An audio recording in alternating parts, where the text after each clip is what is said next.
Log into your Softr account first, making sure you're using the credentials for the workspace where you want to create your new page. Once you're logged in, you'll land on the main dashboard, and it's really important to wait for that dashboard to load completely before you do anything else. This ensures all your data and navigation options are fully synced. Take a moment to familiarize yourself with the dashboard layout, because this is your central hub for managing everything. Look at the left-hand navigation menu, the workspace switcher if you have multiple workspaces, and any recent activity panels. Getting comfortable here saves you time later. If you find this helpful, please like and subscribe, and let's get started. From the left navigation menu, click on the Applications section. This will show you a list of all the applications currently available in your workspace, and it's worth reviewing that list carefully so you know exactly what you're working with. Each application represents a separate project or web app you've built, so locate the specific one where you want to add a new page. Click on that application to open it, and again be patient while the Softr editor loads completely. This is where all the real building happens.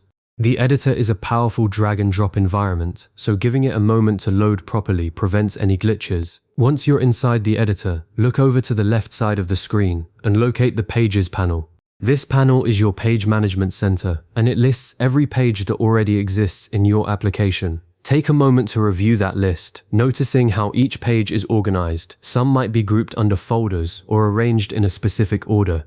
A best practice here is to click on a few existing pages to see how they're structured. For example, you might click on a home page to see what blocks or sections it uses, then click on a contact page to understand the layout patterns. This exploration gives you a feel for your app's current architecture and helps you decide where your new page should fit. After you've done that exploration, return to the Pages panel. Now look for the Add Page button. It's typically located at the top or bottom of the Pages panel, and it might be labeled with a plus icon. Click that button and wait for the page creation window to appear. Softr will present you with a gallery of available page templates and layout options, so browse through them thoughtfully. You'll see different page types like blank pages, blog layouts, landing pages, sign-in pages, and more, each designed for a specific purpose. Take a moment to review these options because they save you hours of design work if you find one that matches your needs. For instance, if you're building a portfolio, a gallery template might be perfect, but if you want total creative freedom, a blank page is your best bet. Here's the key decision point. Select blank page if you want to build the page from scratch, giving you complete control over every element. Or choose one of the available templates if you'd like a pre-designed starting point that you can customize.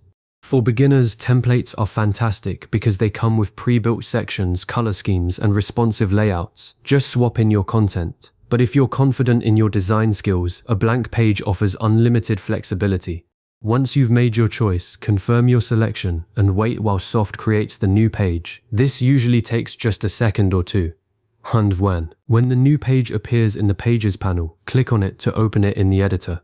You'll now see either a blank canvas or the template layout you selected. Observe how it looks and familiarize yourself with the editing interface. Look at the toolbar at the top of the screen. It contains controls for adding blocks, sections, and components like text, images, buttons, and forms. Spend a moment reviewing these controls because they are your primary tools for building the page. For example, you can click on Add Block to insert a hero section, a feature grid, or a call to action.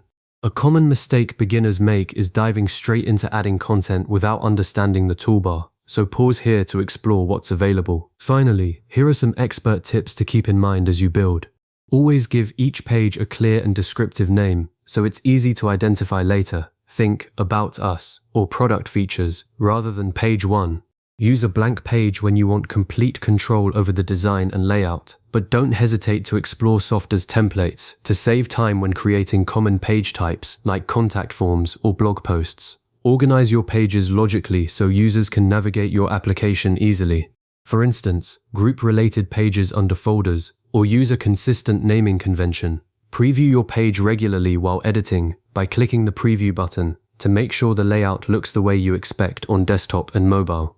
And as your application grows, keep your Pages panel organized by grouping related pages together whenever possible. This not only makes your workflow smoother, but also helps collaborators understand your app's structure at a glance.